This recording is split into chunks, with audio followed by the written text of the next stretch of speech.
Hey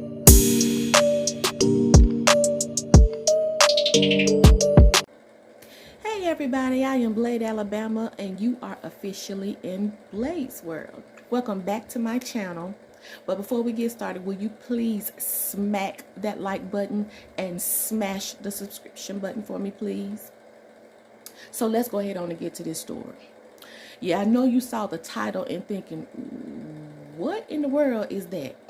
So for those of you all who don't know, I am a pediatric nurse practitioner.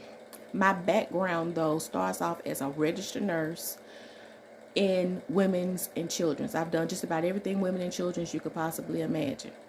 But I was a RN for 4 years, and then I got my master's and became a nurse practitioner. So now you understand the foundation. Understand that my stories can be taken from some of everywhere, because during the 4 years of me being a registered nurse, I traveled all over Metro Birmingham. Well, yeah, I nurse traveled, because there is a such thing as local nurse traveling. I local nurse traveled all over Metro Birmingham.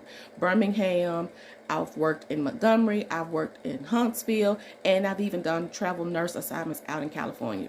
So there's no particular place that I'm going to even call out to tell you where some of these experiences happened, because they could have happened right here in Alabama, or they could have happened in California. Either way it goes, we're going to maintain HIPAA, right? So, I'm a new baby RN. Maybe not baby. I would say I'd been one maybe about 3 years at this point. So, it is not my patient. It's one of the nurses that's on my unit that was a white nurse. And it was her patient.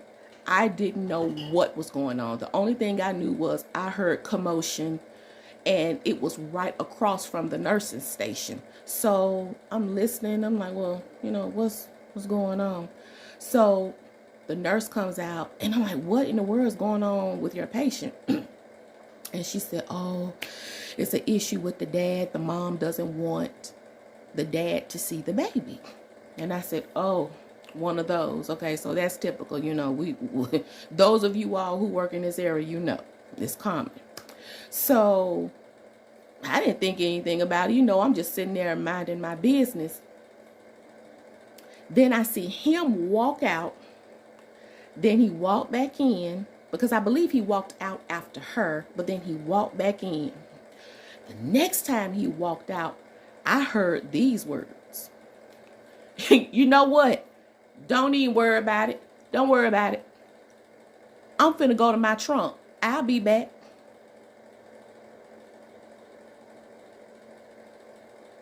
I'm looking around like, did anybody else just hear that? And they did. But one thing that you all have to know, that is a very small pool of African American registered nurses in America. The pool is even smaller when you go up to like master prepared, doctorate, PhD, but it's already not like a whole lot of black registered nurses to start with.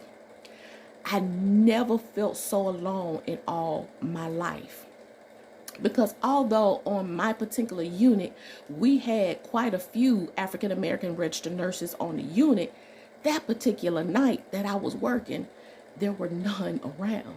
So I'm looking for another face that looks like mine to make sure that I heard exactly what I heard. Because if you just heard what I said, then you know what that means. I'm like, oh my God, we all about to die.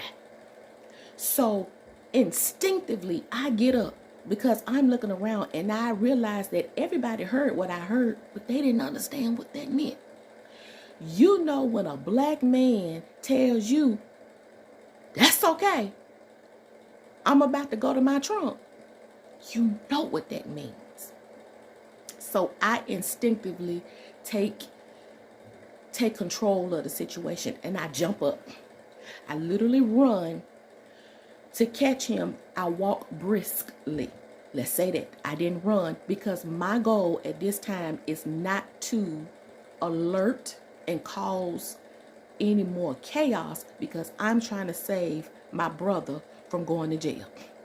Because if they hit that security button, the people that are coming are not security. They are real PD. And they're coming and they're not asking questions, because you have to understand this is a mother-baby unit where there are women who just had children and there are innocent babies on this unit. I'm trying to save my brother. I meet him at the elevator. I said, hold up. Come here. I said, tell me what the problem is. And he yelling. I said, listen to me.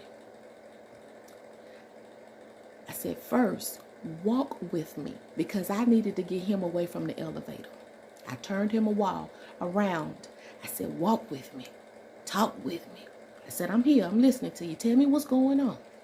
I said, talk calm. I said, because I don't want them to hit that security button and police come up here. Well, I don't care nothing about that. I said, I know you don't care, but I care about you. I need you to and talk to me and tell me what's going on. I said, we here. I did like this. We here. He understood what that meant. So we're walking away from the elevator. I said, walk with me to the waiting room. I needed to get him away from everything and everybody. So he proceeds to say, all I want to do is see my baby. And she won't let me see my baby. I said, well, tell me, where is your baby? He said, my baby's in the NICU. All I want to do is visit my baby. I said, sit right here. Let me see what I can do. I said, I need you to trust me. I said, can you trust me? He said, yeah, I trust you. I said, okay. I said, we here, right? He said, yeah. I said, work with me. I'm going to make sure you get to see your baby, okay? He said, oh, yeah, he was calm. He liked to hear that. There's nothing better than for a dad to know that someone is on their side, because when you're going through the whole birthing process, most men would tell you that they feel so isolated, they feel so out, because, you know, pretty much mom is doing everything and people always acknowledge her and talk to her. Nobody really ever says anything to them. So they typically feel left out anyway. And for him to feel even more left out by being told that he could not see his child was not making the situation any better. So I walk into the patient's room. She's not mine. And I asked her, I said, tell me what's going on. What was all that about? Well, I just don't want him up in here bothering me. I don't want to see him. I don't want anything to do with him. I said, ma'am, I understand that you don't want to see him. I said, but first let me ask you this question, because, honey, this is a very important question. I said, is he the father? And she said, well, yeah, he's the father.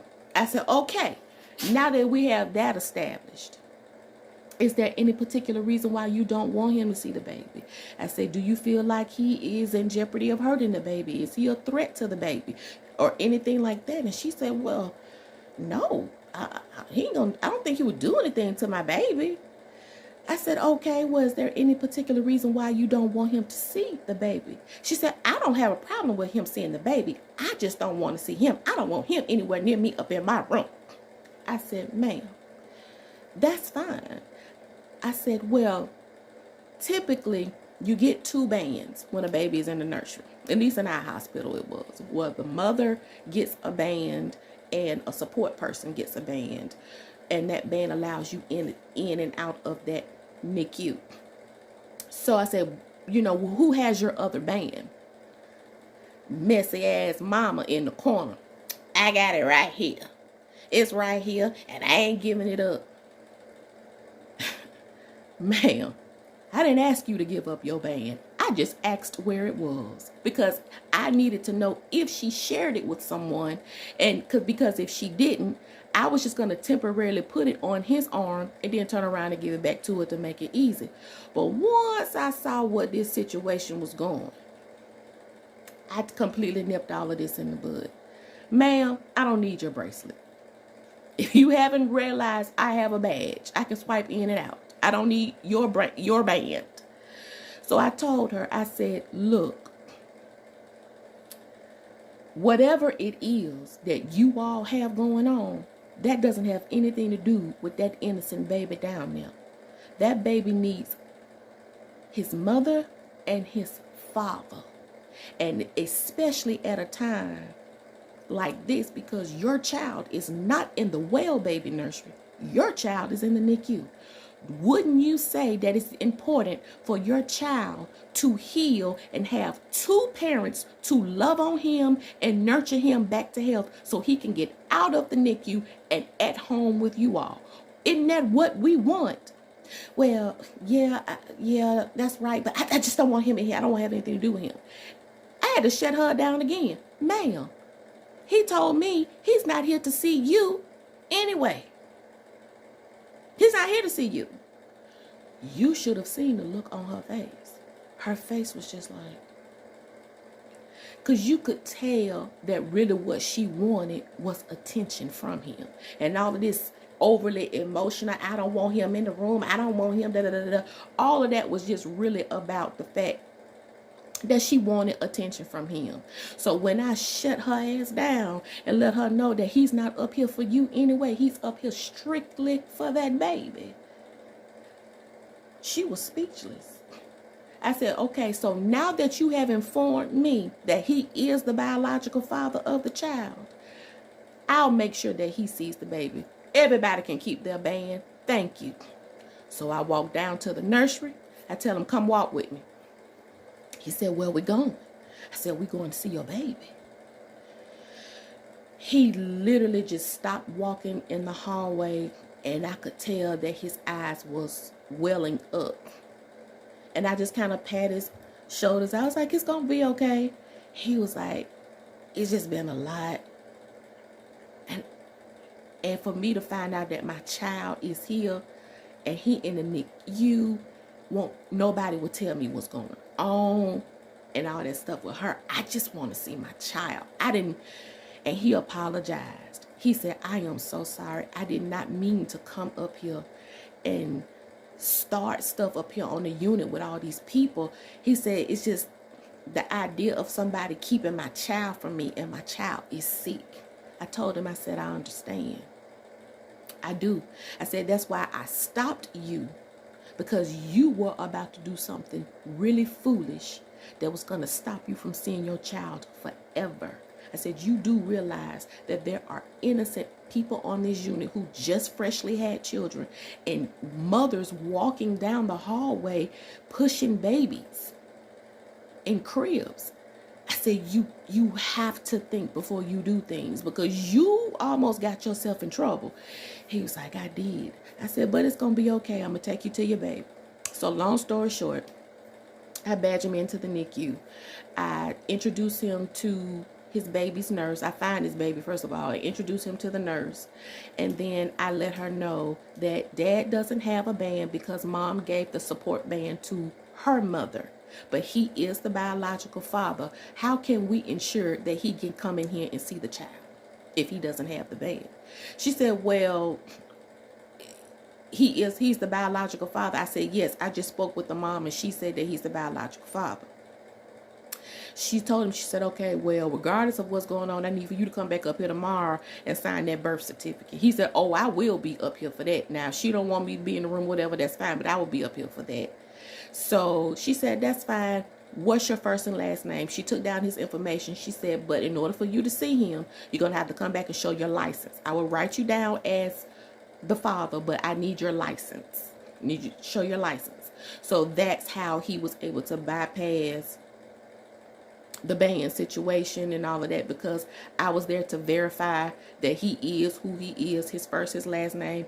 And he was going to show his driver's license to get in and out of the nursery, which to me, that was the bigger picture, is to keep him out of jail over foolishness, baby mama, baby daddy drama, and this child is in the nursery needing both of his parents, because when babies are in the NICU, they can't get enough love. All the love, of the affection is what they're going to need to get them out of the nursery.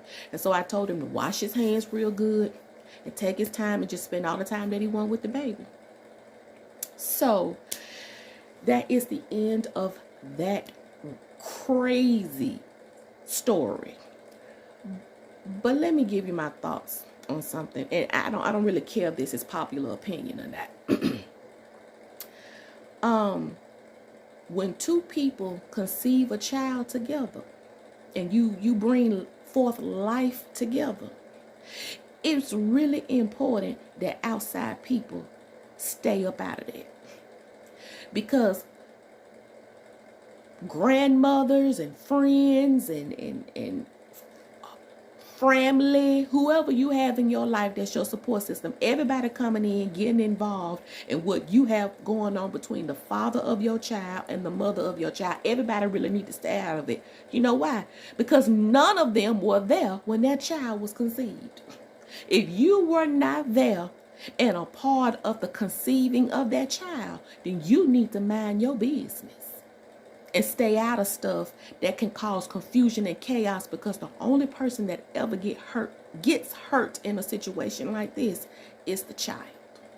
And it just took a rational person to kind of step in and de-escalate the situation. Because when I tell you, bro was finna pop the trunk, and I saw it in his face, y'all. He wasn't playing.